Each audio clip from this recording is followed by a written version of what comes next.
હવે આપણે આગળ જોઈએ કે સમતોલિત રાસાયણિક સમીકરણનું મહત્ત્વ શું છે અને પ્રક્રિયાને સંતુલિત શા માટે કરવી જરૂરી છે. તો એના વિશે આપણે આગળ જોઈએ કે રાસાયણિક પ્રક્રિયા સમતોલિત શા માટે કરવી જરૂરી છે અને તેનું શું મહત્ત્વ છે.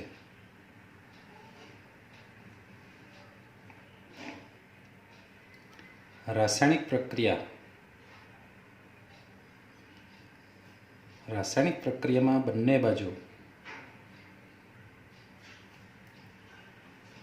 અણુઓની સંખ્યા સમાન હોવી જરૂરી છે.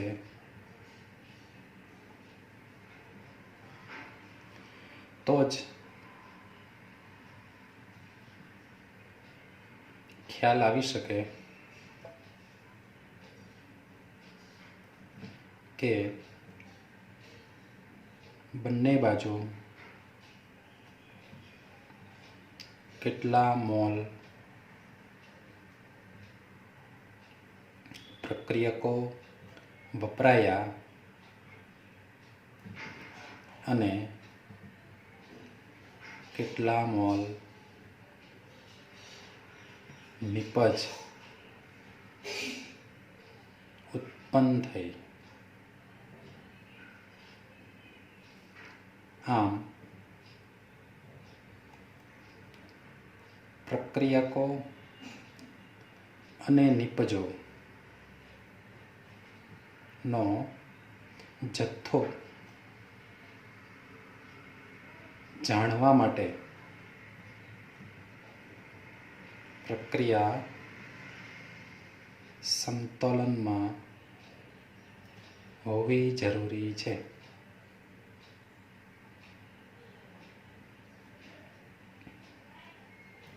તેમજ તેનું મહત્ત્વ શું છે એને આપણે સમજીએ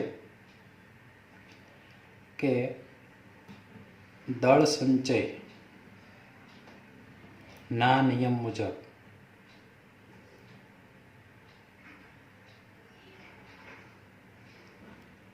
પ્રક્રિયામાં પ્રક્રિયકો અને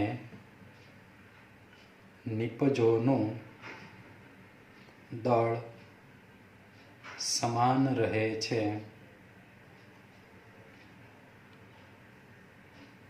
તેમાં દ્રવ્યનું સર્જન કે વિનાશ થતો નથી. માટે બંને બાજુ તત્વના પરમાણુઓની સંખ્યા સમાન રાખવી જરૂરી છે.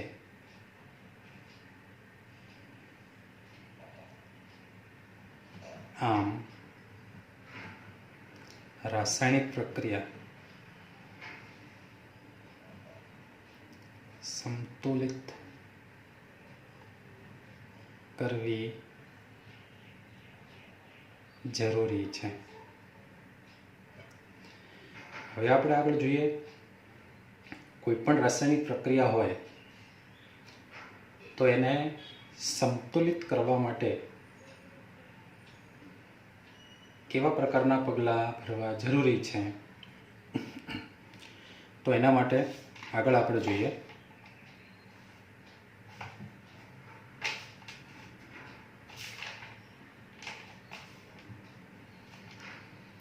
રાસાયણિક પ્રક્રિયા ને સંતુલિત કરવા માટે પગલાઓ. દાખલા તરીકે આપણી પાસે એક ઉદાહરણ આપણે લઈએ, Fe plus H2O, it gives Fe3O4 plus H2. તો આ પ્રક્રિયાને સંતુલિત કરવા માટે સૌપ્રથમ વધારે પરમાણુઓ કોના છે, કઈ બાજુ છે, તો તેમાં સૌથી વધારે પરમાણુ ઓક્સિજનના જમણી બાજુ છે, તો એટલા જ પરમાણુ ઓક્સિજનના ડાબી બાજુ પણ હોવા જરૂરી છે. ડાબી બાજુ એક જ ઓક્સિજન છે, જ્યારે જમણી બાજુ 4 છે. એ બંનેને સરખા કરવા માટે H2O ની આગળ 4 લખીએ આપણે.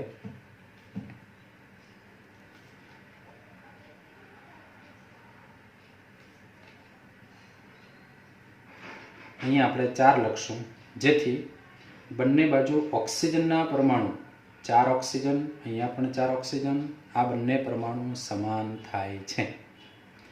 હવે આપણે જોઈએ તો એનાથી ઓછા પરમાણુ તો કે Fe આયર્ન, એના 3 પરમાણુ છે, જ્યારે ડાબી બાજુ માત્ર એક જ પરમાણુ છે. એ બંનેનું સંતુલન કરવા માટે ડાબી બાજુ Feની આગળ આપણે 3 મૂકીશું, જેથી બંને બાજુ Feના અણુ પણ સમાન થાય. Fe plus 4H2O, it gives Fe3O4 plus H2. તો Feની આગળ આપણે મૂકશું 3, જેથી બંને બાજુ Fe એટલે કે આયર્નના અણુઓ સમાન થાય છે. હવે આપણે જોઈએ તો Feના અણુ બંને બાજુ સમાન થઈ ગયા, ઓક્સિજનના સમાન થઈ ગયા, બાકી બચ્યા હાઇડ્રોજન. તો ડાબી બાજુ હાઇડ્રોજન કેટલા છે? 4, 2, 8 હાઇડ્રોજન, જ્યારે જમણી બાજુ હાઇડ્રોજન 2 જ છે. માટે જમણી બાજુ હાઇડ્રોજનની આગળ આપણે 4 મૂકીએ તો 4, 2 ને 8 હાઇડ્રોજન થઈ જાય અને રાસાયણિક પ્રક્રિયા છે એ સંતુલનમાં આવી શકે છે. જેથી 3Fe plus 4H2O, it gives Fe3O4 plus 4 મૂકી અને પછી H2 લખીએ તો હવે બંને બાજુ હાઇડ્રોજન છે એના અણુઓ પણ સમાન આવી શકે છે. તો ફરી એક વખત એને આપણે ધ્યાનમાં લઈએ તો પહેલી પ્રક્રિયાની અંદર Fe કે જે Fe આગળની સાઈડ એક જ હતા, જ્યારે જમણી બાજુ 3 હતા. હાઇડ્રોજન ડાબી બાજુ 2 હતા, જમણી બાજુ 2 જ હતા. ઓક્સિજન ડાબી બાજુ 1 હતા, જમણી બાજુ 4 હતા. એનું સંતુલન કરવા માટે સૌપ્રથમ વધારે પરમાણુ કોના છે એ આપણે જોઈએ તો કે વધારે પરમાણુ ઓક્સિજનના 4 છે, અહીંયા 1 જ છે. માટે આપણે શું કરીએ, આ ઓક્સિજન 1 છે ને 4 કરવા માટે આગળ આપણે 4 મૂકીએ H2ની આગળ. બંને બાજુ ઓક્સિજન 4 થઈ જાય છે. ઓક્સિજન પછી ઓછા પરમાણુ કોના છે તો કે આયર્નના 3. તો જમણી બાજુ આયર્ન 3 છે, ડાબી બાજુ એક જ આયર્ન છે. તો ડાબી બાજુ આયર્નની આગળ આપણે 3 મૂકીએ તો 3 આયર્ન, અને અહીંયા પણ 3 આયર્ન, બંને બાજુ સમાન આયર્ન થઈ જાય છે.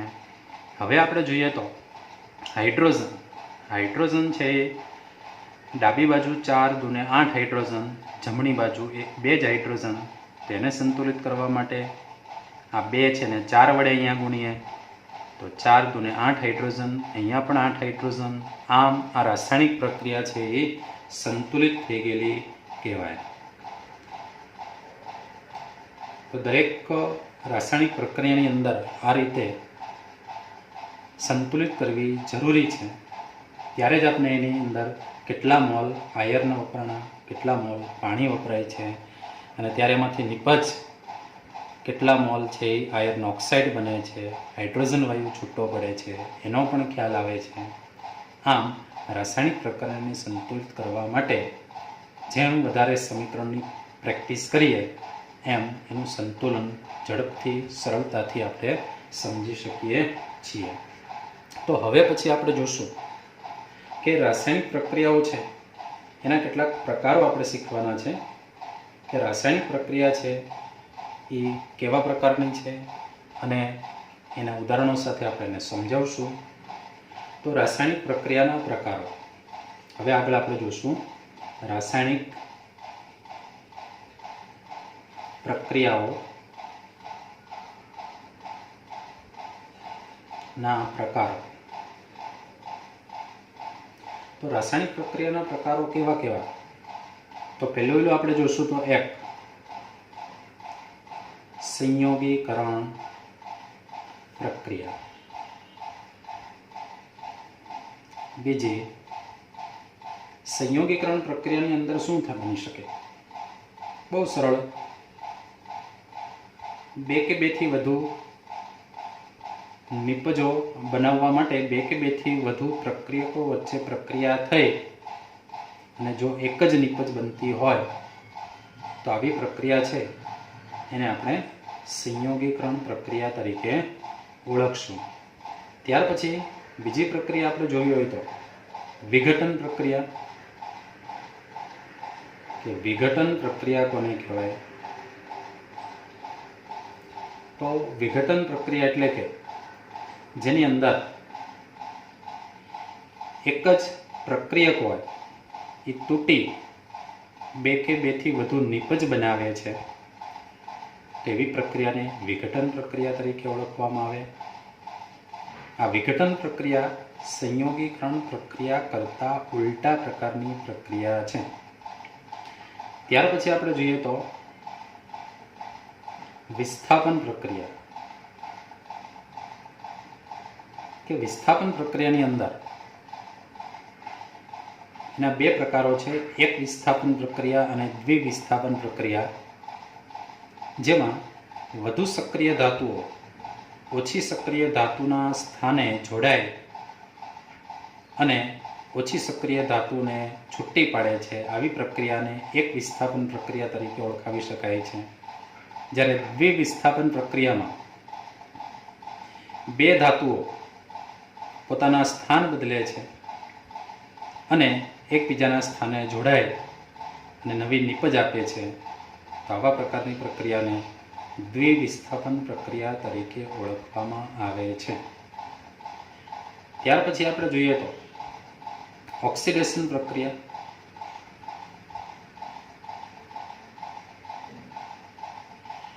કે જે રાસાયણિક પ્રક્રિયા દરમિયાન ઓક્સિજન જોડાતો હોય અથવા તો હાઇડ્રોજન દૂર થાય, આ પ્રક્રિયાને ઓક્સિડેશન પ્રક્રિયા તરીકે ઓળખવામાં આવે છે.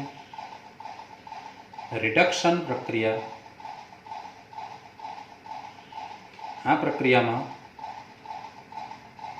ઓક્સિજન દૂર થતો હોય અથવા હાઇડ્રોજન ઉમેરાતો હોય તો આવી પ્રક્રિયાને રિડક્શન પ્રક્રિયા કહેવામાં આવે છે. તો કેટલીક પ્રક્રિયાની અંદર ઓક્સિડેશન અને રિડક્શન બંને ક્રિયા છે સાથે થતી હોય છે. તો એવી પ્રક્રિયા હોય એને રેડોક્સ પ્રક્રિયા તરીકે ઓળખવામાં આવે છે. આ રેડોક્સ પ્રક્રિયાની અંદર ઓક્સિજન ઉમેરાતો પણ હોય, ઓક્સિજન દૂર પણ થતો હોય, હાઇડ્રોજન ઉમેરાતો પણ હોય, હાઇડ્રોજન દૂર પણ થતો હોય. તો આ પરમાણુના ઇલેક્ટ્રોન દૂર થવા તેમજ ઇલેક્ટ્રોન જોડાવા, આને આધારે પણ ઓક્સિડેશન અને રિડક્શન પ્રક્રિયા છે નક્કી કરી શકાય. તો આ બંને પ્રકારની પ્રક્રિયા થતી હોય સાથે તો એને આપણે રેડોક્સ પ્રક્રિયા તરીકે ઓળખશું. સાથે સાથે એની અંદર કેટલીક પ્રક્રિયાઓ છે એ દરમિયાન ઉષ્મા ઉત્પન્ન થતી હોય છે. તો જે પ્રક્રિયામાં ઉષ્મા ઉત્પન્ન થતી હોય તો એને ઉષ્મા ક્ષેપક પ્રક્રિયા તરીકે ઓળખવામાં આવે છે. તો કેટલીક રાસાયણિક પ્રક્રિયાની અંદર ઉષ્માનું શોષણ થતું હોય તો એવી રાસાયણિક પ્રક્રિયા છે એને ઉષ્મા શોષક પ્રક્રિયા તરીકે ઓળખવામાં આવે છે.